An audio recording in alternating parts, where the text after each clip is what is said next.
All right. So I know it's kind of annoying to look at slides this way, but I'm going to keep our slides a little bit um like this so that I can type some notes because this month I've been planning a talk that is less us sharing information with you and more really facilitating some specific information and storytelling with each other.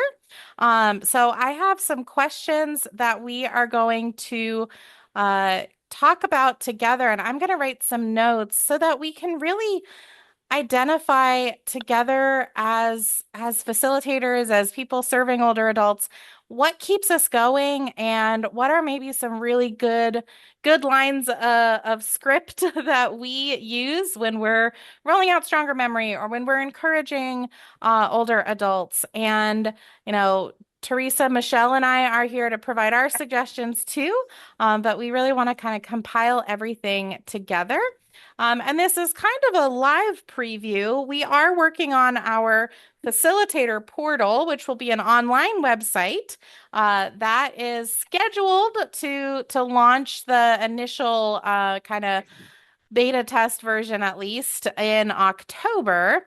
And so there will be discussion boards where you all can ask these questions to each other, share information, share documents you might be putting together. But for today, I'm so glad we have such a big group because we'd really love to kind of talk about what keeps us motivated as facilitators.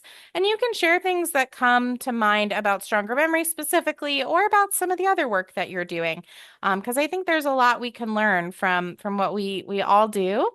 Um, what are the moments that remind us why the work we do matters? And then some simple, powerful phrases you can use with your groups. So I'm going to be typing in our slides as we kind of talk. So Teresa and Michelle, you might have a slightly better view of anyone who's raising their hand or trying to talk if we need to call on people. And then we'll probably clean up some of what we share and put it in a Word document after the call, in addition to our recording that goes out. But I'm hoping everybody on the call will leave with an invigorated sense of purpose, and then a few go-to lines you can use right away when talking about stronger memory. So we start all of our meetings here at Goodwin Living with something called a mission moment. So I would love to start there with just what's one moment this month or in the last few months that has felt really meaningful. Okay. Yeah, Susan. Okay, so as you know, I send out mailings quite Mhm. often to my four groups and you guys too. Yes. But the periodically I get such great responses to what I'm sending out, and then they also tell me that they're still doing the program. So Aw. that's a really nice feeling when I get those notes. And I don't know if I would have gotten that kind of response if I didn't send something to them regularly. So Mhm. that that's something I found very helpful. Yeah, that's great. Yes. I love that. And I love you include us on those emails too. I appreciate them. Mhm. Matthew? Yes. So I want to say five, like 1 to 1.5 months ago, we brought on this volunteer named Tracy. Very nice lady. Does an excellent job with facilitating stronger memory after we've kind of ran her through it the way myself and Lorraine does it. And she has kind of taken this initiative uh, after one of the stronger memory sessions where the writing prompt was uh, what is like what's your family's recipe, right? Like what's like your favorite family recipe? And that led to a fun discussion, and that led to her. She's planning on starting a recipe sharing program at our center. Oh, Yeah, so starting with the members who the regulars are regulars who go to Stronger Memory, but hopefully that'll like grow. Um, and yeah, it's really nice to kind of see them kind of bond and something new kind of come out of Stronger Memory. That's great. Absolutely. I love that.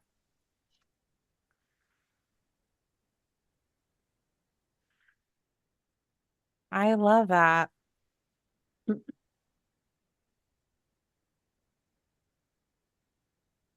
Marty, did I see you unmute?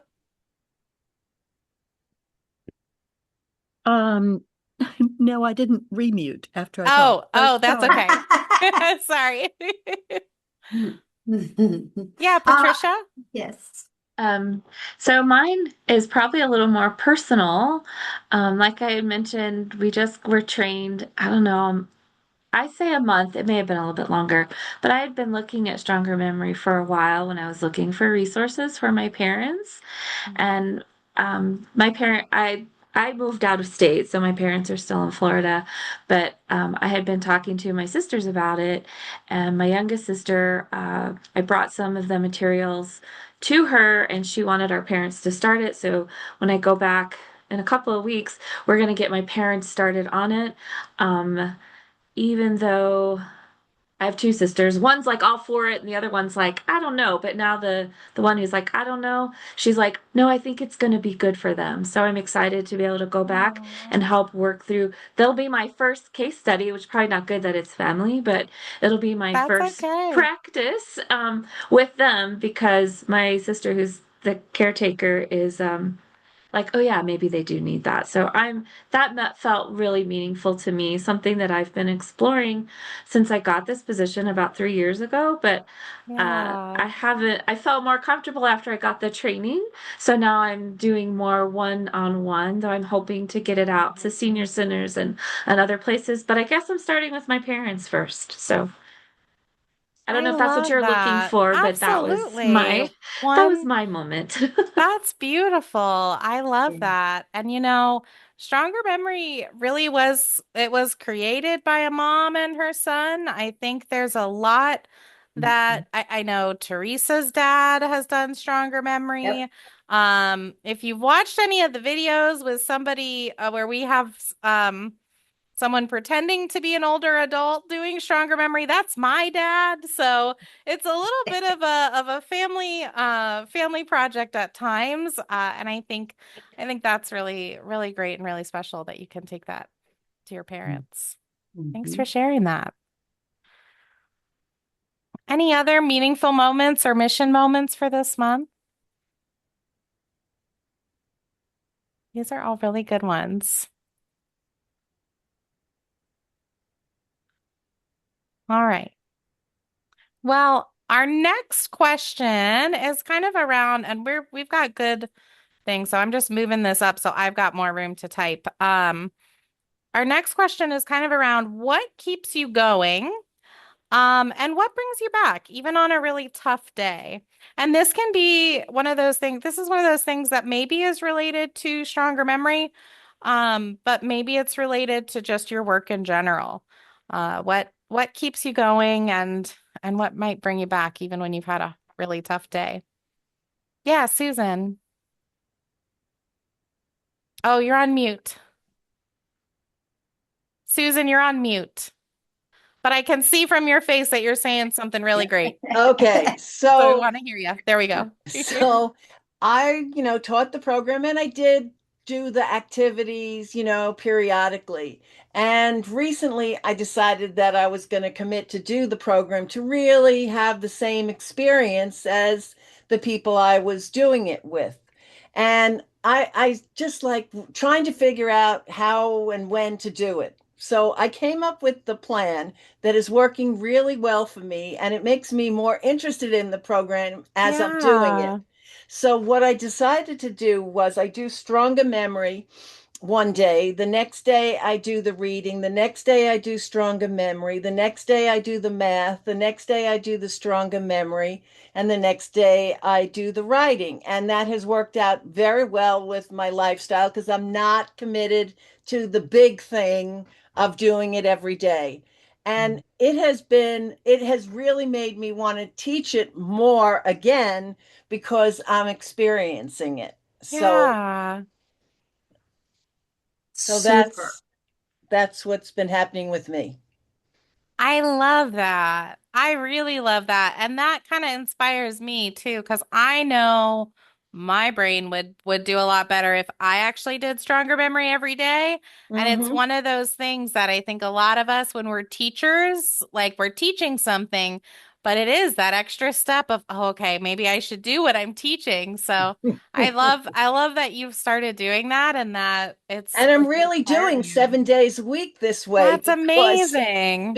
I have the light day in between. So that Uh-huh. and I check it off on a calendar too. And I I have a love calendar that. so I know what I'm up to that day. Smart. I love that. I like that a lot. What else?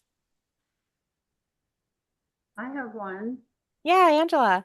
Hi. Yes, I want to say what keeps me going is the participants. On a day when I'm preparing for a meeting, I might be finding it hard. And then I go to the gathering, and everybody's so glad to be there, to be with one another, to be sharing. So I honestly think that the answer is the same to both parts of your question. Yes, yeah. Yes. We feel it too. Yeah.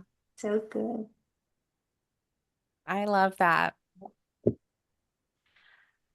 Yeah, I know. I'll share one of mine while people are, I think anybody else can continue sharing if you have an idea, but I know one thing that I do, I save, I have a folder of, I think right now it's called Mission Moments. Because that's such a big language we use at Goodwin Living. But I have a folder, an email folder in my inbox of mission moments, and any time that we get a story of and sometimes it's stories internally, but a lot of the times it's stories that you all have shared or other facilitators have shared of something really great that happened in a group or just how it's made a difference.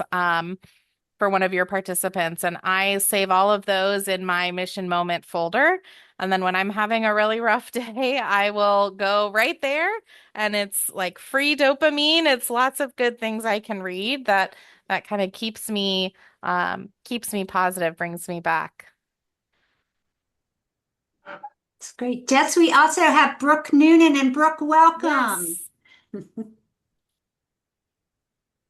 Hi, everybody. I was just going to share in terms of what keeps me going in the work. And I kind of agree with Angela that it's also what can bring me back on a hard day. And sort of for stronger memory, I really find that that's the research. I Mm, read journal articles and other research and studies that are being done to sort of give evidence to the fact that this is such a meaningful program.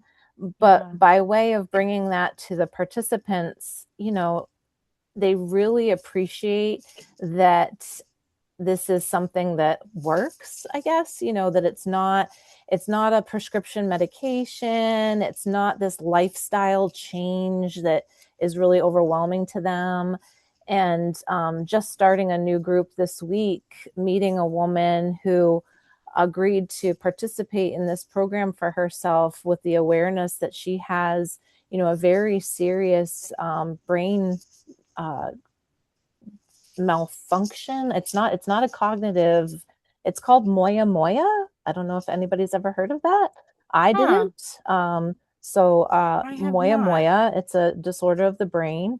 And she really wanted to participate in stronger memory because she just wanted to gain some confidence that she's going to be okay. And when she read that this was a brain program that somebody with cognitive issues could participate, that she felt more confident in being a part of it, right? Because she'd be among others that maybe had some struggles, that maybe, things weren't going perfectly for them. And I think it's just terrific that we're offered an opportunity to bring something like this to someone in a kind of layperson's way, and that they can socialize and feel no judgment. And that really inspires me. I'm really happy to be able to do that. Yeah. No, I love that. That's beautiful. I love those stories when people feel confident to participate, especially when maybe they've been withdrawing because other things have become more difficult for them. I wrote down that moya moya brain disease in my notebook. I'll have to look into that one. That's not one I've heard of. Yeah. No, that's a really great one. Anything else on this question? I'll just say I agree with Brooke when you said the research.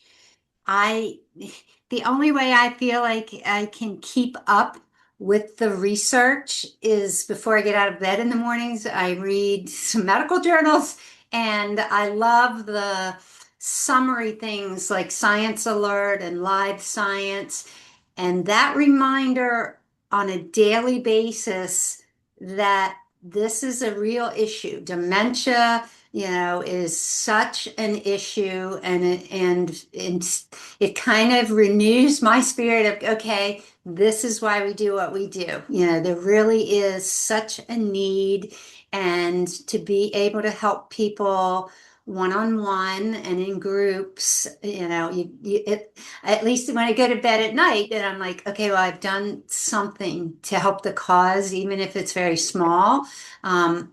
But that recognition that, wow, what we're working on is, this is a real issue for the world. And then we get messages like from Trinidad and Tobago just had a graduation ceremony on the island for people that went through Yes. stronger memory. And so to know that we're reaching, all of you in the States and then in other countries, it's really does give us reason to get up today, even if yesterday was a hard day, and go at Yeah. it. Mhm. Yeah, absolutely. That's a great one. I love that. Lots of great reasons to keep going. Well, I wanted us to talk about what motivates us, and like I said, we'll kind of go back through highlighting some of these great moments, and I'll make maybe kind of a summary of some of the themes we talked about, and we'll send this recording out too. But I think when we, and a lot of you said this when you were talking about what motivates you, but what motivates us as a facilitator often motivates the participants as well. So that group camaraderie, coming together, seeing how it's helping people, and the research I know can be a big motivator for participants. So I think this is something to keep in mind for our own. We want to be joyful in the work that we're doing, and it also helps us stay energized and engaged and motivate our participants. So I love that.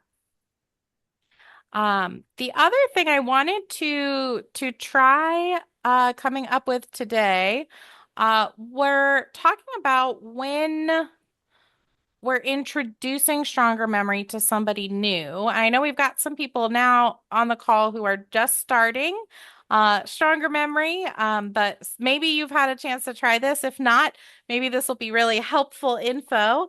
But what are things that you say to your participants when introducing stronger memory or encouraging participation? What are some things you say that really work to motivate them?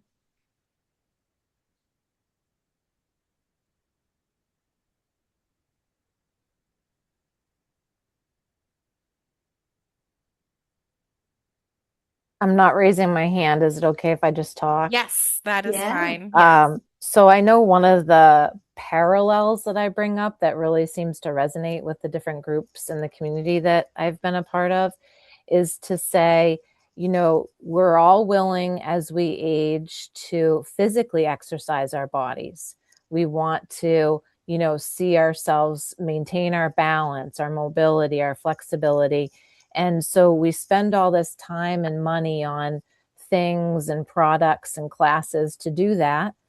So, hey, we also need to exercise our brain. We want to keep that just as, that vitality of our ability to think and participate and socialize. And so just imagine that little organ up there pumping iron. We want to be exercising that brain just like we're exercising our body. And I feel like when I say that, you see the light kind of come on for everybody when they're new. They kind of they Yeah. go, yeah, I do want to do that, and I haven't thought about exercising my brain, and then fortunately at this point in time I can say, and look, this is free. Yes. It's the investment of your time, and Yes. put your time into this. This is fun, and so yeah, that's kind of the strategy that I've landed on that seems to really, like I said, land well for folks. I love that. I Yeah. love that. We use that too. Not I wrote down kind of exactly the way you said it because I really like that. We've used that metaphor as well of like physical exercise. I think that can be a really good one. Yeah. I like And the the way you visual. the visual, right. I know I love the visual of Yeah. the brain pumping iron. And then I know we've got a little sometimes we animate our little stronger memory brainish logo to look like a little cartoon. We got to make one pumping iron now. Uh but I love that. And that's a good point that it does. We do invest a lot of time and money into our physical exercise. So doing even just a fraction of that for brain health with stronger memory is a good, yeah, good intro. I love that. Any other ideas? Any other things that really work? Or things you've tried that don't work? That's okay too.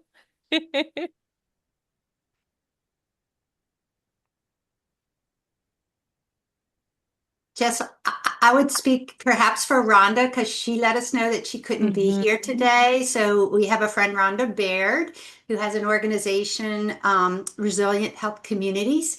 And Rhonda generally introduces stronger memory by telling the story of her very beloved father who suffered from Alzheimer's disease, and that she is really a champion and pioneer for stronger memory, first in Maryland, Mhm. um, because she felt that it was such a gift. Her father had already been diagnosed with Alzheimer's and was really beyond mild cognitive impairment. And yet she felt that stronger memory was such a gift because it was something that she and her mother and her sister could still do with him, and he responded extremely well to it and still was thrilled that he had the ability to read and answer questions. And the family truly just speaks of it as a gift and feels that they're giving back to the community by spreading stronger memory. So I like that. And I have seen Rhonda many times introduce stronger memory, and it's very powerful because it's such a personal story for the family. And then, of course, so many people always in an audience, if they don't have a family member themselves, they know someone Right. who has a family member. And so I think we're all in this kind of shared community. So I think the personal message really resonates as well.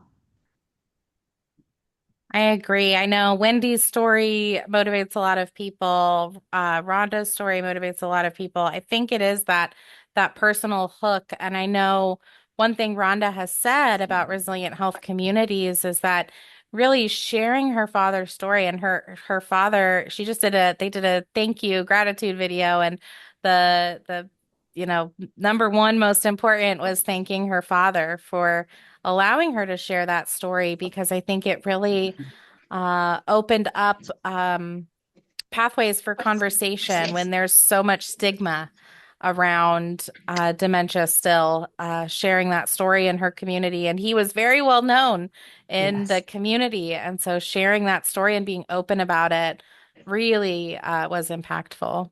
No, that's a great one.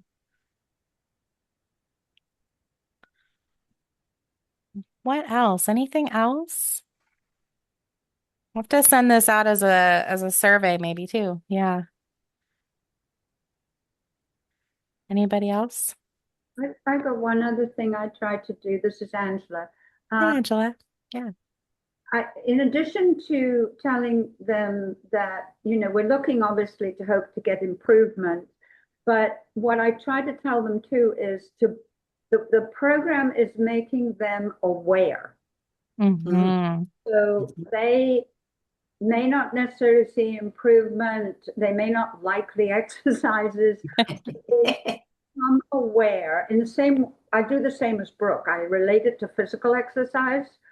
The way they're aware that they need to do sit-ups for their stomach muscles, they're becoming more and more aware of what they need and can do. That's the important part, what they can do to improve their brain health.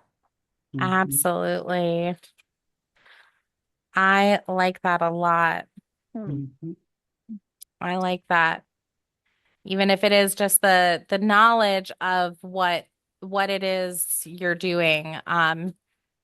I know one thing Rob says sometimes is that when we're talking with partners and trying to share stronger memory with more people, the great thing is you can't unknow what you learn in stronger memory. You can't unlearn that reading aloud is good for your brain. And so sometimes it really is, okay, maybe someone's not doing the full program and they're not doing the the exercises every single day, but hey, we find out later on they are doing reading aloud because they learned that. They're aware of that thing that's good for their brain. So they might revisit it down the road or pick it up in pieces. And yeah, I like that a lot. Thanks for sharing that, Angela. Anything else on that one? Marty, I can't tell if you're talking. If you are, you're on mute. But I thought I saw your mouth moving. No? Okay. All right. Just making sure. All right. We've got a couple of other questions. I'm looking at our time too. Um, One question is, how do you explain the program in simple terms? I think we've talked about this one a little bit.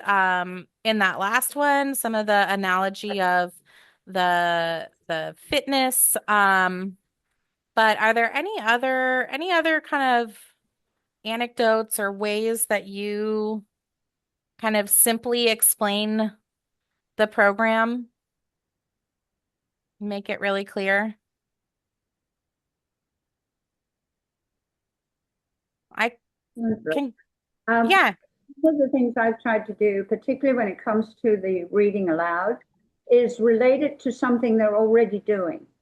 Mm-hmm. Make it to make them understand that there may be something they're not necessarily adding and have to find a lot of time for something. Because if they're reading a devotional first thing every morning anyway, make that your reading out loud. So just start reading Yes. it out loud instead of to yourself. You might be doing Sudoku or you balance your own checkbook. So that's another mathematical thing that you're doing, even though Mm-hmm. you to do the math that's in the book, at least you're doing some math. So it's kind of a way, not so much making it simple, but to help them realize that they can get it into their life without it being a major burden to do.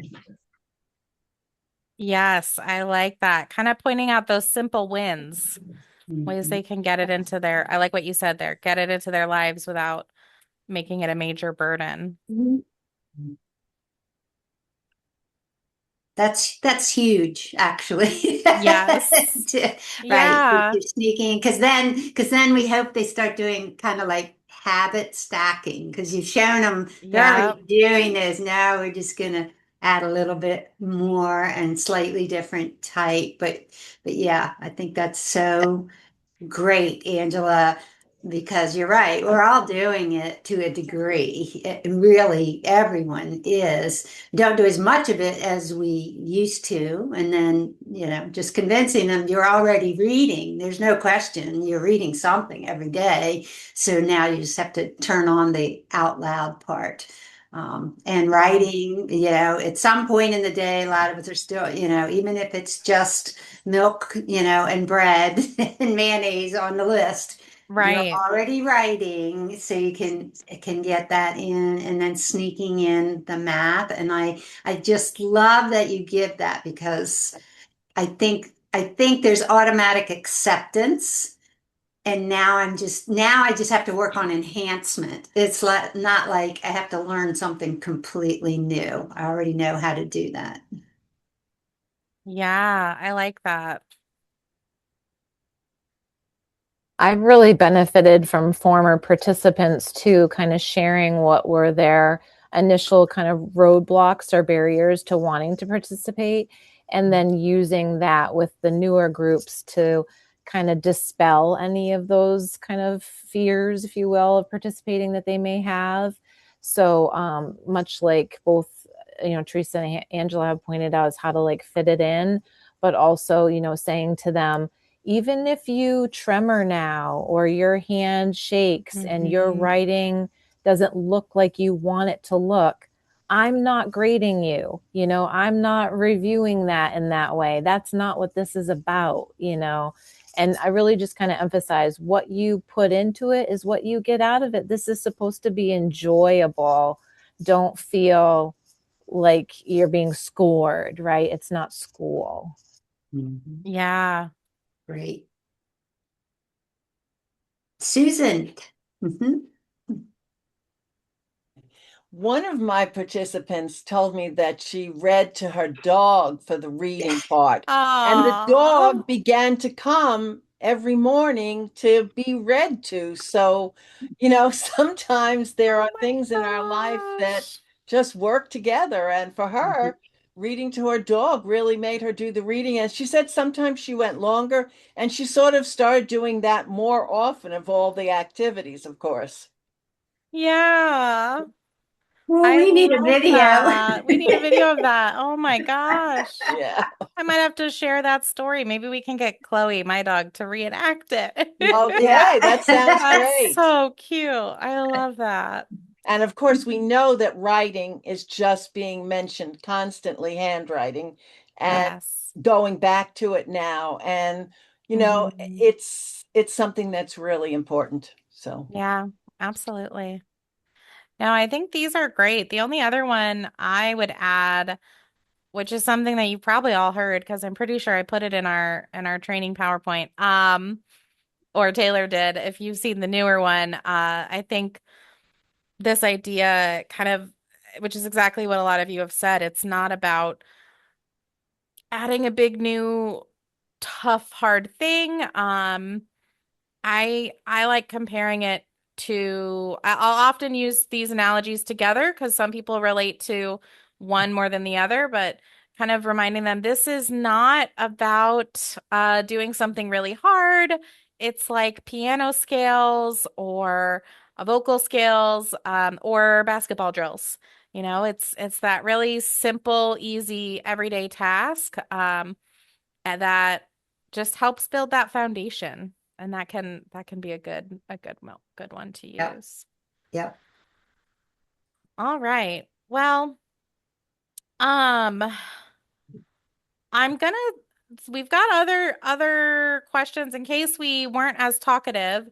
I did put in some questions on, digging into that hesitation a little bit more. But I would love to instead, and we can definitely share more about this on future calls, but I'd love to make sure in our last 12 minutes or so, um, if anybody has other specific questions they are dealing with this month that they want to bring up, please jump in. But also, what are some areas maybe that you feel you do get a lot of questions on that you struggle to answer, or what are some things that you really excel in that is there anything I didn't ask about that you feel like, oh, this works really well. I want to make sure I share this, or anything that's a challenge this month.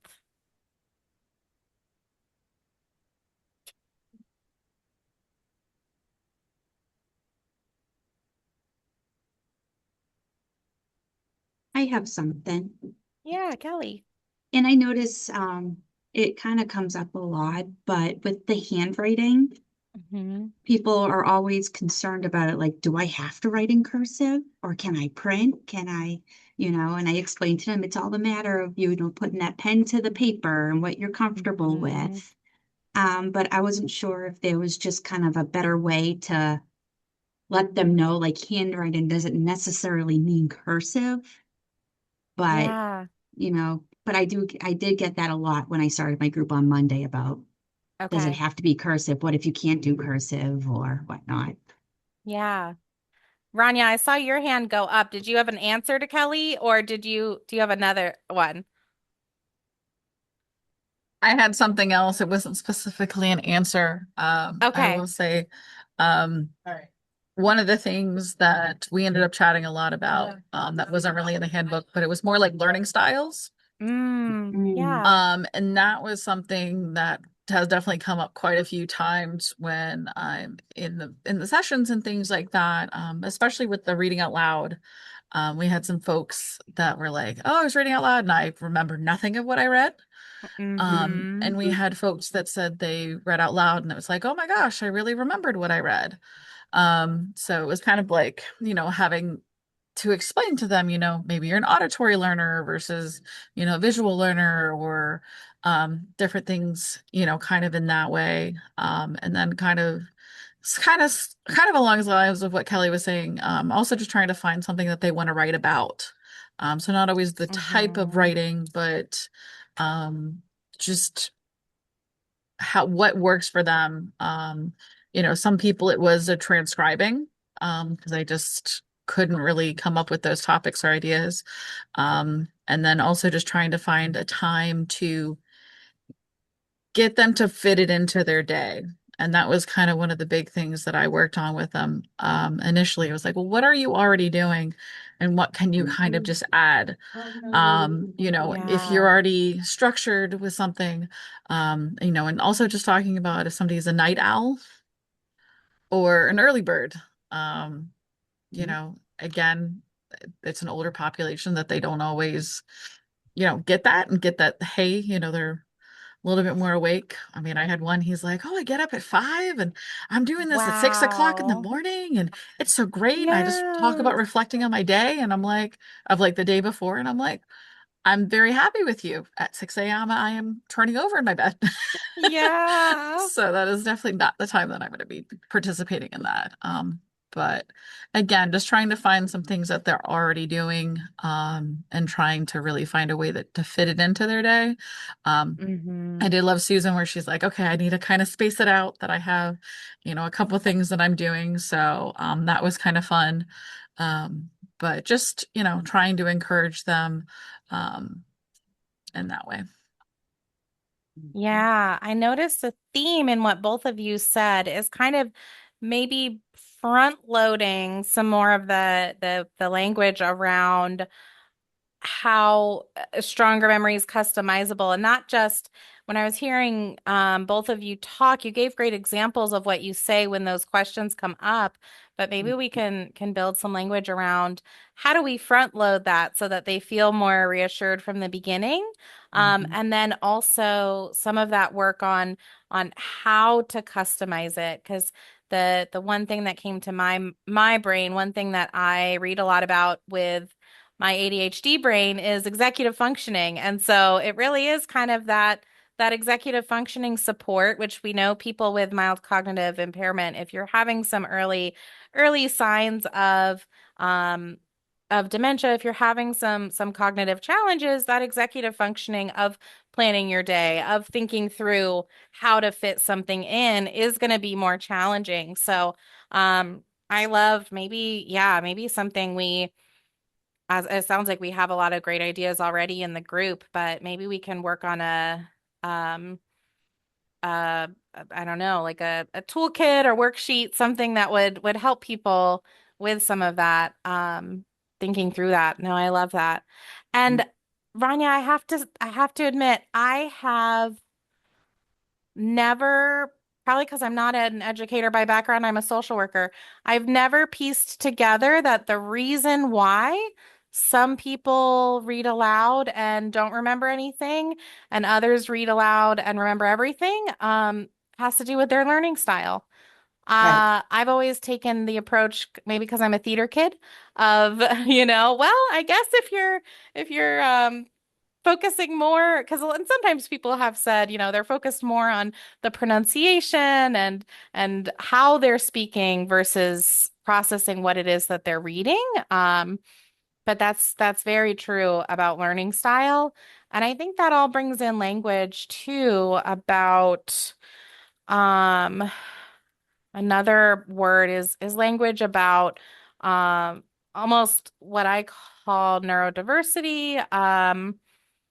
But also just that language that different styles, different topics of writing, or ways of doing the program doesn't mean better or worse. It's just really about Right. individualizing what works best for you. Mhm. Yeah. Yeah, Great examples, Kelly and Ron. Because absolutely. yes, we do run it. Both of those things have come up multiple times for us. And I think what I loved is you gave us the topic and the question, but then your responses, yeah, so spot on, and making people feel like, oh, I can still do this, I can modify this, and we're all here to give it a try, and the big goal is to improve our memory and expand our minds and that kind of thing. So Yeah. really, really great. But yeah, Just it want to makes me mention, feel good to hear them because Michelle and we run a virtual group. We run two of them, and we still hear both of those things come up. We still hear the math come up, why is it so simple? It's too simple. But that usually still comes up rather early on. And Hmm. once you've answered it for that second time, you've done it in the introduction, but once you've answered it that second time, usually that one dies down. But the others, the reading aloud comes up a lot, and the writing by hand, and cursive versus printing. Yeah, copying, can I do that? All those things Yeah. come up over and over. I just was going to mention, I have a friend who was an actress, theater, movies, television, everything. She could always memorize everything. But in real life, she couldn't remember a thing. She couldn't remember anything. It was just like so amazing. She would do these plays with tons of lines. So, how our brain functions is so individualistic, and somebody could do one thing great and then the same skill, they can't do anything with it. Right.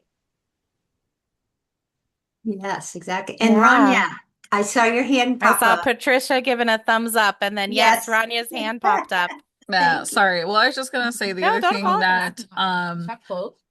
that sometimes is I kind of especially when I'm talking about writing and stuff like that, I'm like, you're thinking about it, you're processing it, and then your hand is moving. And the same Right. thing for when you're talking, you're thinking about it, it's going in, and then it's processing out.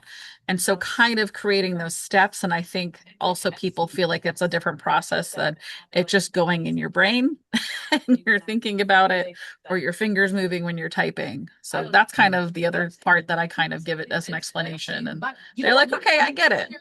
Right. Yes, that makes a lot of sense. That is a really good one. Mhm. Well, this was such a great call. I know I found it really helpful and useful. You can answer now, but you don't have to. But I'm curious if you like this style of facilitators call. I know we've been trying to add we've added a lot of structure to the calls this year. So each month has a topic. Some of the months have been us kind of presenting to you all about a topic, but I really liked today digging into your feedback with some of those pointed questions. So I think let us know what you think, but probably in the future we'll do more of a mix of us maybe sharing some information or things that have come up for us or things we've learned about paired with some note taking and then sharing on those questions. I see Patricia liking that. So woohoo, we've got at least one. I see some nods. So that's Mhm. great. Yeah. All right, lots of thumbs up. Wonderful. Anything else anyone wants to share this month?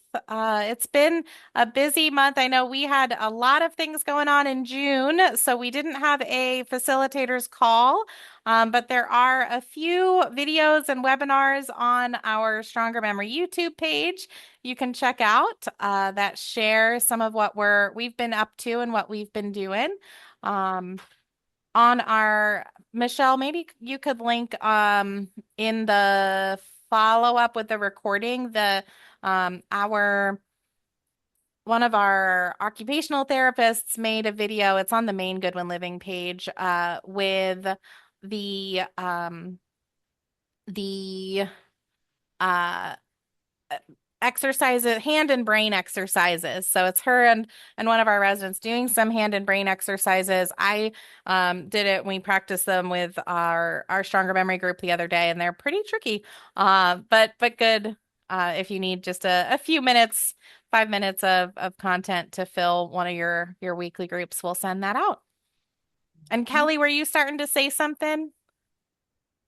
Yeah, yeah, I just wanted to say one thing. I always, I say stress the importance, but it's going to be funny what I'm about to say, that these exercises should not cause you any stress or anxiety. So Yes. if you're not comfortable with doing something, decrease that, add more to something you do. Like maybe you're a math person, maybe you like to read, maybe you like to write. It should not cause any type of stress. And I had a Yes. participant share with me. She goes, well, I journal every night, but it's all stressful.